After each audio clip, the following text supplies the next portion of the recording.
to find some time to do this, I'm afraid, with Father's Day and also with the England game in the evening. There didn't really seem to be a good time to come online and do it, so I thought I'd do it now. For those who haven't listened to me do one of these before, I always like to start with a quote. This week's piece I titled, "Objects in the rear view mirror may appear closer than they are." And my point really in that title is that ultimately, at the moment, we've got lots of things that have gone on, and we know we've had a tough time as an economy and as a country over the last 18 months or so, but things really have started to improve, and a lot of the data is really giving us mixed signals apart from anything else. So rock fans and pop fans maybe will note that that's a Meatloaf song title. So the quote I went with this week was, "The skies were pure and the fields were green, and the sun was brighter than it's ever been." That is from Marvin Lee Day, also known as Meatloaf, from the song in this week's title. Might be a little bit over optimistic. I think there certainly have been better times, but it's certainly not a bad time for the UK economy as things stand at the moment, especially given everything that's gone on with the stimulus after COVID and everything else. So it's not to say there aren't challenges, there definitely are, but things look brighter than they have done for at least probably 21, 22 months, something like that, or maybe even a couple of years. So before I get started in earnest, I just wanted to mention it's last chance time for early bird bookings on the Property Business Workshop, Thursday the 4th of July in London. We're going to full price later this week. There's only a few tickets left anyway. This time Rod and I are taking on the fundamentals of property investment, which will include risk mitigation and control, relevant investment metrics, different secured debt arrangements and loan structures, and the biggie, scaling your property business or portfolio, why, when and how. This is Thursday the 4th of July in a central London location in Blackfriars. And let's face it, there's nothing else going on that day apart from a rout, realistically. I'd like to give one more thanks to the early bookers who make it viable for us to book a room and organise the event. They get 10% off. And there are tickets still available at bit.ly/PBWTHREE. So welcome to the supplement, everyone. This week's quote, the song title, as I say, reflects how I'm feeling about the markets at the moment, both in property and in economy. I did say Mr. Loaf is a little over the top with how bright maybe the future looks, but there are these two main challenges at the moment in attempting to be a worthwhile analyst. One is noise and mixed messages, which is obviously a relatively constant challenge, although I do try to highlight when the perfect storms are coming. The other is the timing of the data that comes out and the period that it was measuring, which bleeds further into making more noise and mixed messaging. So I'll give an example. I had a really fascinating conversation that was really probably briefer than I would like with a very informed and clearly accomplished developer last week when I went to present at James Adams' Developers Network meeting down in Bristol. We continued the conversation online via LinkedIn, and he supported his position, which was the crash is coming, the 18-year property cycle is a real thing. Any regulars or people who've heard me talk about it before, there is another YouTube video on my channel about the 18-year cycle. The spoiler alert is I'm not a big believer in it at all, although obviously markets do move in cycles. But the chart that he sent me was nearly 2 years out of date to support his argument. I'd agreed 2 years ago it looked like a bubble might be on the cards, but that was 2 years ago. And then cometh the hour, cometh the lettuce, and giganto-inflation, and the real property price, adjusted for inflation, has had the stones kicked out of it, and the adjustment has been made, which leaves us with a runway to prosperity. The other point about said chart that was shared, it had a very cherry-picked start to it. Always beware where the data starts. When I get into heavy-duty primary research, I'm always trying to use either all of the data rather than starting where someone else tells me to. But either way, I'm always interested in informed conversations, especially from those who disagree with me. We all learn something, and that's ultimately the goal.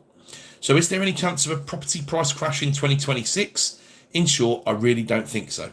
There'd absolutely and definitely need to be a bubble of real significance first. And the only catalyst for that would be a massive drop in interest rates, which wasn't on the back of a big economic problem. I don't know how that would occur, so I can't see it personally. The other way a crash could happen, of course, is the massive ramp up in interest rates in 2026. Again, it looks unlikely at this point in time for us to move up massively from here, or at least significantly. So, on with the show. You know how it works by now. Real-time market data, macro, and then a deeper dive. And this week, I want to look at the quarterly release of the FCA mortgage data and draw together some of the points that I've just made. So Chris Watkin delivers, as always, in his UK property market stats show. Remember, this goes back to last Sunday, but that's as real time as you're going to get by a mile in this game. So last Sunday, we were 9 days into a month and only had 5 working days, or maybe 6 in agency terms, or 7 if you count the Saturdays. The tail of the tape.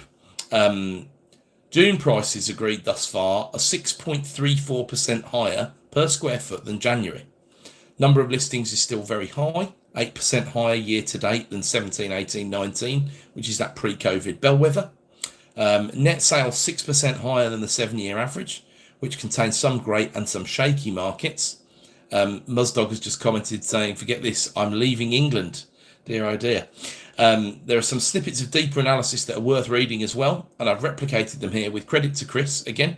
Average asking price for this week's listings versus average asking price of the properties that were sale agreed this week, 22.5% difference. And of course, the average asking price is the higher one. The long-term average is between 16 and 17%. Overvaluing in the whole of the UK, higher valuing properties for sale, downsize, and a lower propensity of London and South East properties to sell are causing this, according to Chris.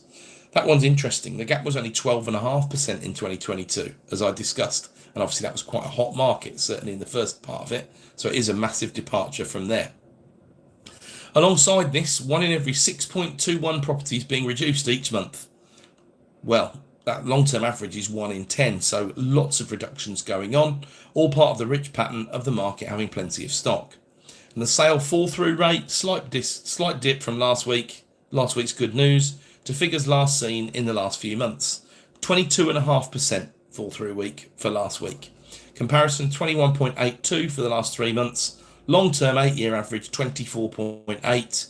Q4 2022, it was over 40% after that budget.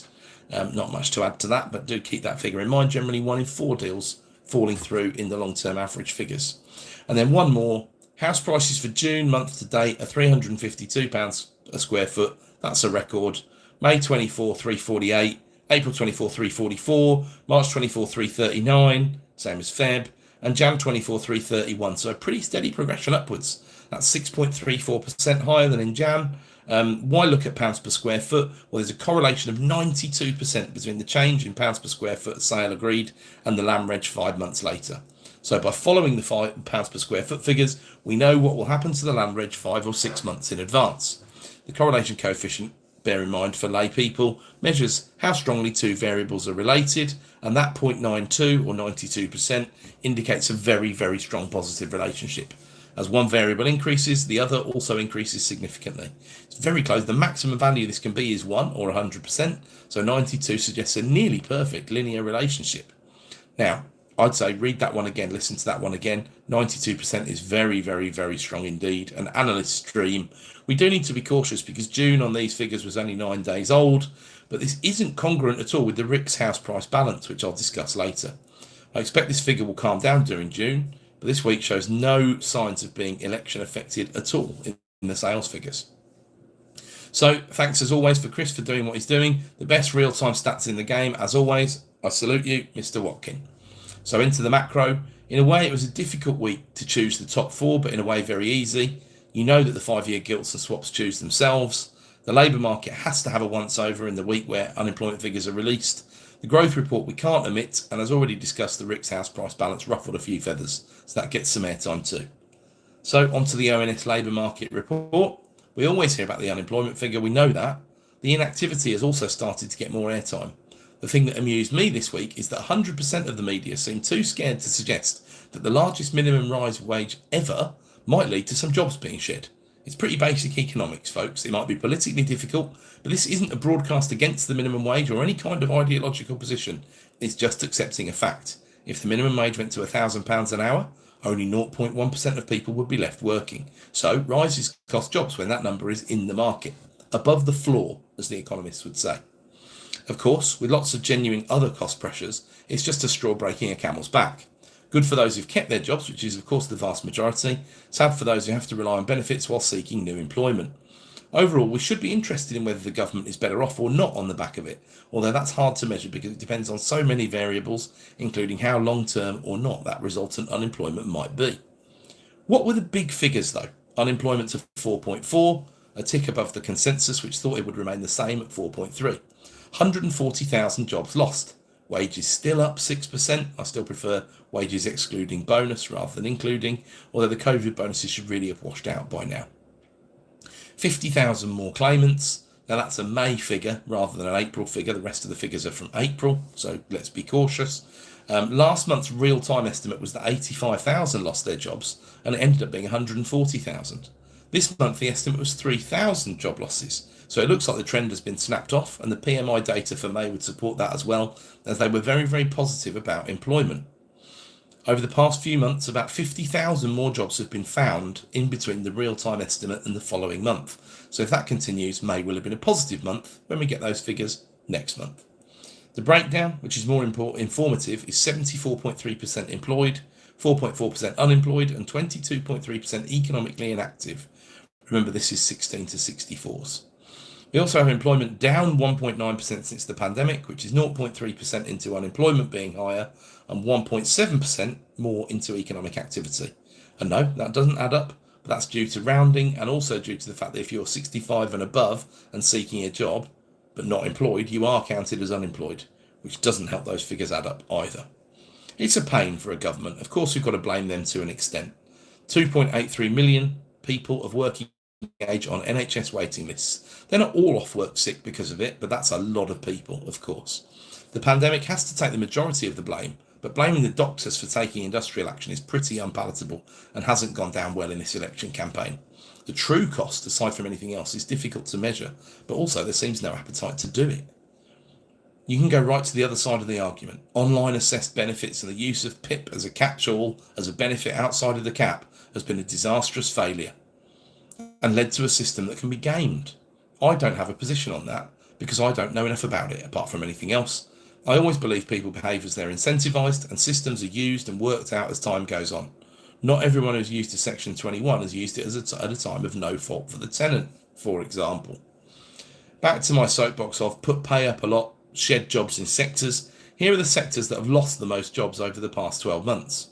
Accommodation and food service, 60,000, the poorest paid of all sectors as well. Information and communication, 41,286 jobs lost. Whether this is an AI argument here, because overall it's a well-paid sector, I don't know. Repairs of motor vehicles, down 26,593, the fourth poorest paid sector of the economy.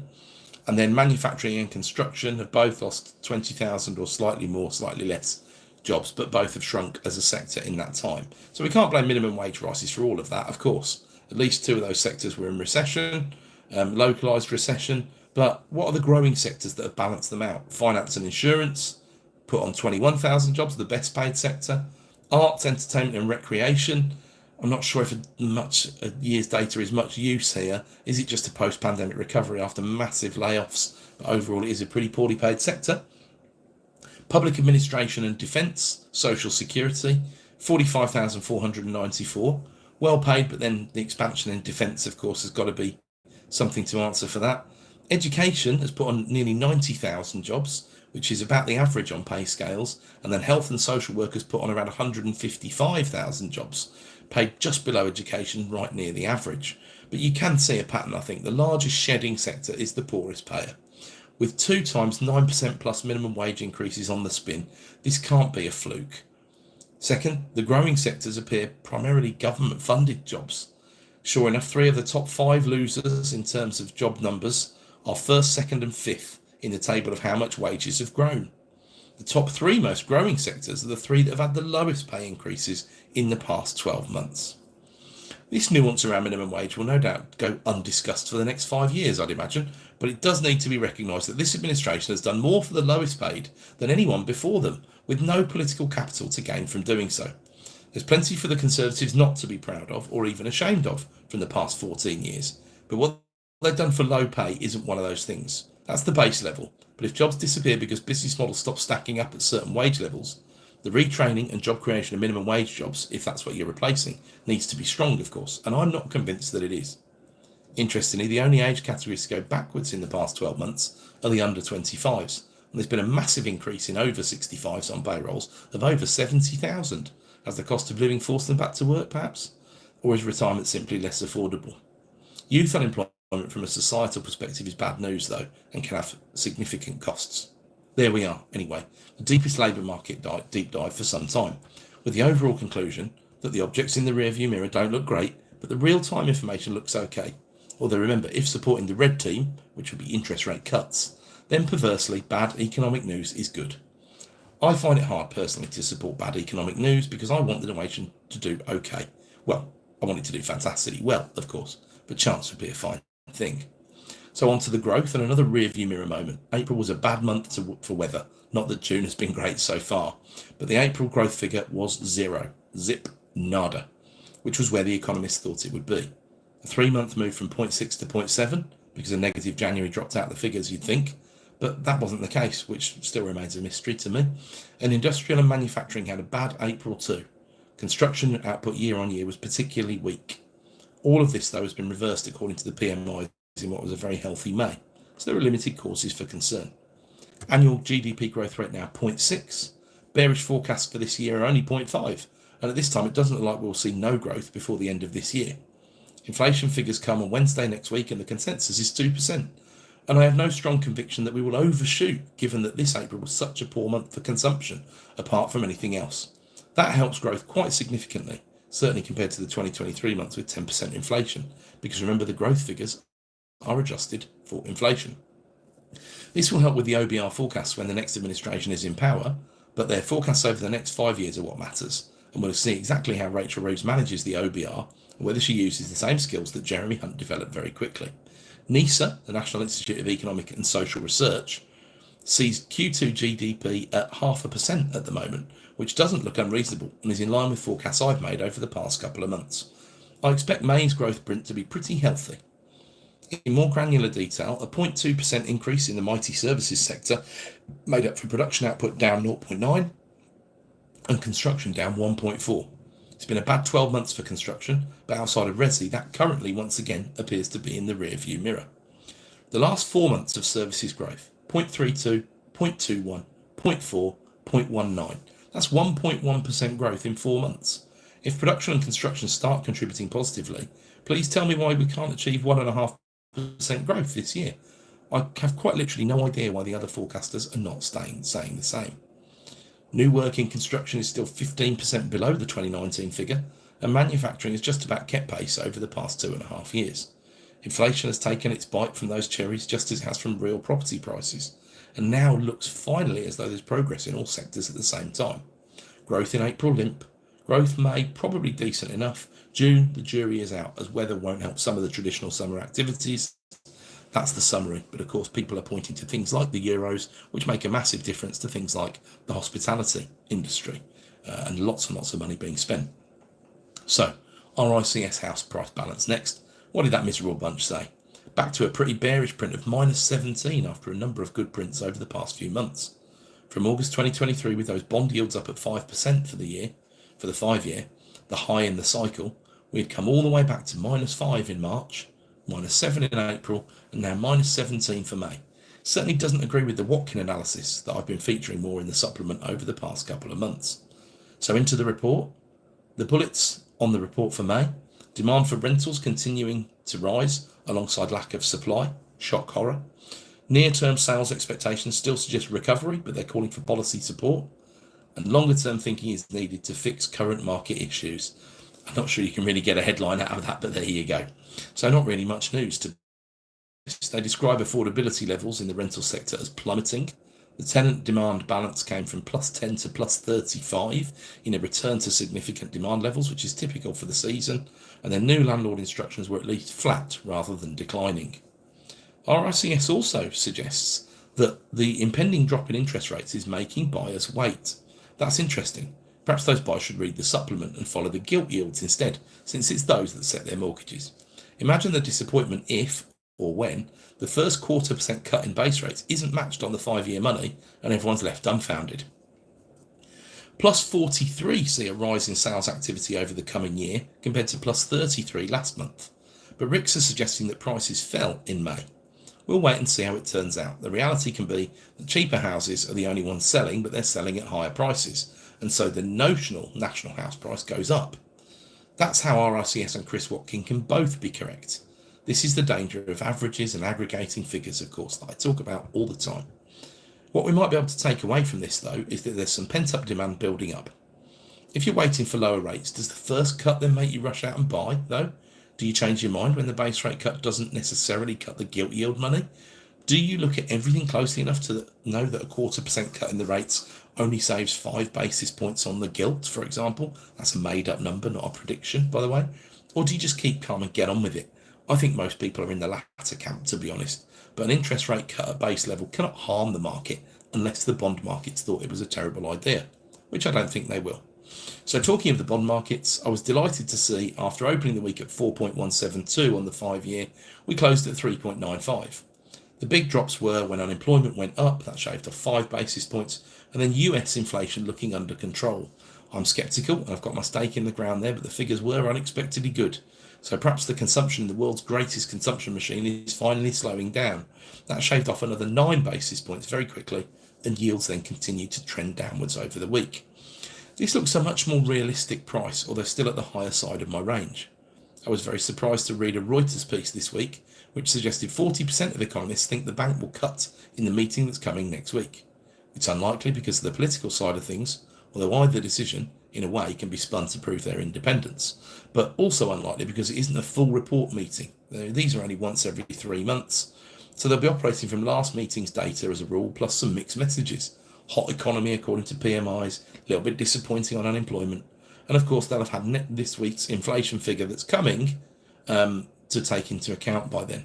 I still feel we're 90% likely to hold, 10% to cut, and I'm happy to go on the record to say the vote will be 6-3, hold to cut, with Hugh Pill, the chief economist, crossing the floor. You couldn't make a more detailed and therefore stupid prediction than that, so there you go. The 5-year gilt closed at 4.003 on the Thursday. What a tease of a price that is, with the SONIA swap preserving that 8 basis points or so discount at 3.937. 4 basis points cheaper than a month ago and 80 basis points cheaper than a year ago. Yay! These little reminders help us understand we've seen the worst of this cycle. So that's the macro rounded up, and that leaves a dive into the rearview mirror in the mortgage data. With no spoilers intended, I'm going to get on with it. Quarterly data is released about 2.5 months after the quarter is ended, so we've just had Q1 2024's data. The lending market will tell you 2023 was a recession for it as a rule. Larger lenders, big brokers, bad years. Plenty of smaller and more agile companies growing, of course, but that's typical, and that's where we got to. So the chief bullets chosen by the FCA. Total value of loans outstanding down 0.1% to 1.6549 trillion, 1.4% down on a year earlier. So people have paid down debt or not taken new debt as a rule. Gross mortgage advances, so mortgages completed, down 2.6 on last quarter to 51.6 billion. That's the lowest since Q2 2020, 12% lower than 2023 Q1, which would have been in the wake of Liz Truss, of course. It's a shame they even bothered to consider 2020 Q2 as part of the figures, because the pandemic paralysed the country and quite literally froze a whole number of businesses, especially those related to property. The value of new mortgage commitments, mortgages agreed, increased by 30.8% from the previous quarter to 60.1 billion, 31.2% up on a year ago. A year ago, agreeing new loans was tough in the wake of Liz, and last quarter, or Q4 2023 in this context, had some higher rates, and usually the last quarter of the year also displays suppressed activity, of course. But the devil as always hides in the detail. High loan-to-income ratios are down to their lowest level since Q1 2016. Owner-occupation purchases went down as a percentage compared to last quarter. Remortgages went up, so owner-occupier purchases about 55%. Remortgages moved up to take most of that gap. A little increase in buy-to-let share, moved to 8.3%, so £1 in every £12 being used for buy-to-let. Still 1.6% below a year ago, and well below the long-term average, and well below the share of all properties that are in the PRS, of course. So new arrears cases also decreased, so 11.4% of total outstanding balances with arrears are new. That's the lowest since Q3 22. Not out the woods yet, but the trend is in the right direction. Arrears balances is still up from the previous quarter and dramatically up on a year ago.